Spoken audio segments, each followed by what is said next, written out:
Now we're going to look at different types of irony in Aesop's fables. Some people say Aesop, some people say Aesop, and I'm sure you've read some Aesop fables before. So even if you've seen the ones that we're looking at today, we're looking at them in a slightly different way because we're really focusing on how this writer, this storyteller, used irony to help maximize the meaning of his story. So here we go. Aesop's fables were written by Aesop, a famous storyteller who lived in ancient Greek times. His tales are famous to this day because of their purpose of using short stories as a way of teaching lessons about life. Aesop used irony in nearly every tale in order to prove his point about living a moral life and doing the right thing. Here's the task that you will complete. Explain how Aesop uses irony to teach morals and values in his story. Write a topic sentence, underline it, write your personal response. One paragraph is just fine for the length. Make sure that every sentence in your response relates back to the topic sentence of your paragraph.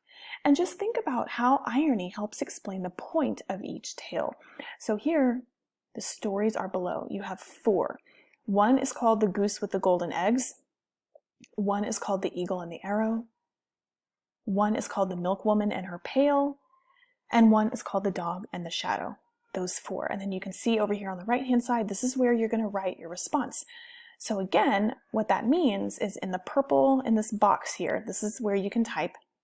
This is the place where you're going to write about how Aesop uses irony in each little story. That's what you're writing over here. So here's the first one. The Goose with the Golden Eggs. We'll read it together. One day a countryman, going to the nest of his goose, found there an egg all yellow and glittering. When he took it up, it was as heavy as lead, and he was going to throw it away because he thought a trick had been played upon him.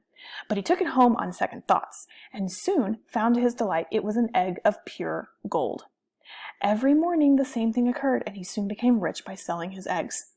As he grew rich, he grew greedy, and thinking to get at once all the gold the goose could give, he killed it and opened it up, only to find nothing. Okay, so I know you might be thinking, why on earth would he kill the goose? Doesn't he know that? Doesn't he understand that the goose needs to be alive in order to lay the eggs, and that you can't get all the eggs at once? The goose only lays 1 egg a day. Doesn't he know that? And so you have to think, okay, what is ironic here? Is it situational irony? Is there an ironic situation happening? Is it verbal irony? Was something said, right? Was it verbal? Or was it dramatic irony? Did we know something that the main character in the story didn't know? Okay, and so looking back, yes, we know something about the goose that the main character didn't know, but really, what was the point here? The point is that this character decided to cut open the goose, kill the goose, and opened it thinking that all the golden eggs would be inside. And so he ultimately had nothing, right? So it's an ironic situation. It's an ironic situation that if he had just been patient, if he had just waited, he could have gotten a golden egg every single day if he had just waited. But he was impatient. He didn't want to wait. And so his impatience is ironic because he never ended up getting any more eggs. It's ironic that he couldn't just be happy with what he had, take it one day at a time. No, he had to rush the situation. It's ironic that he thought that killing the goose and opening him up would give all the eggs, and that doesn't work. Okay? So that's the kind of thing you could explain over here. You explain it in your own words. Okay, let's do another one together. Think about what's ironic in this situation, the eagle and the arrow. An eagle sat on a lofty rock watching the movements of a hare. A hare is a rabbit. So it's an eagle watching a hare whom he sought to make his prey, right? Eagles are meat eaters. Okay. An archer who saw the eagle from a place of concealment took an accurate aim and wounded him mortally. So an archer is someone who hunts with a bow and arrow. He was hiding in concealment. He was hiding. And so the eagle sees the hare. The archer sees the hare, right? But the archer took action and wounded the eagle. He didn't kill it. He wounded it.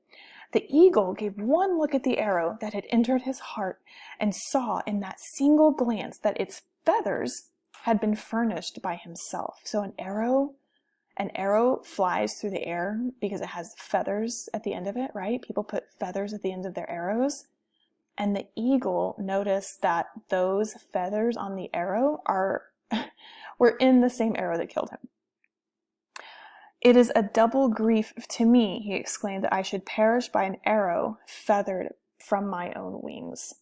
Wow. So that is definitely an ironic situation. So here's the thing, just because we have a little bit of dialogue right here does not automatically mean it's verbal irony, right?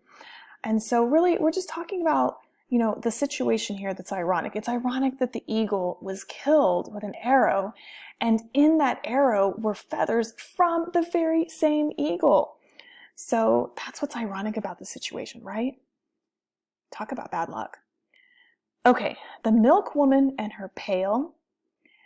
The farmer's daughter was carrying her pail of milk from the field to the farmhouse when she fell amusing. And that means she was just basically daydreaming. Okay, so she's walking through the field carrying her pail of milk and she's daydreaming. The money for which this milk will be sold will buy at least 300 eggs. The eggs, allowing for all mishaps, will produce 250 chickens. Okay, so she thinks she's going to be able to sell her milk and buy 300 eggs. Mishaps, what are eggs known for doing? They're known for breaking, right? You can drop one, you break it. So she's saying even then, we'll at least be able to get 250 chickens. The chickens will become ready for the market when the poultry will fetch the highest price, so that by the end of the year, I shall have enough money from my share to buy a new gown. So she's doing some math in her head. She's planning to sell the milk to buy more eggs. The eggs will, hatch into chickens, and then she's going to sell the chickens at the most expensive time of year when they're worth the most amount of money, and then she's going to buy a new dress.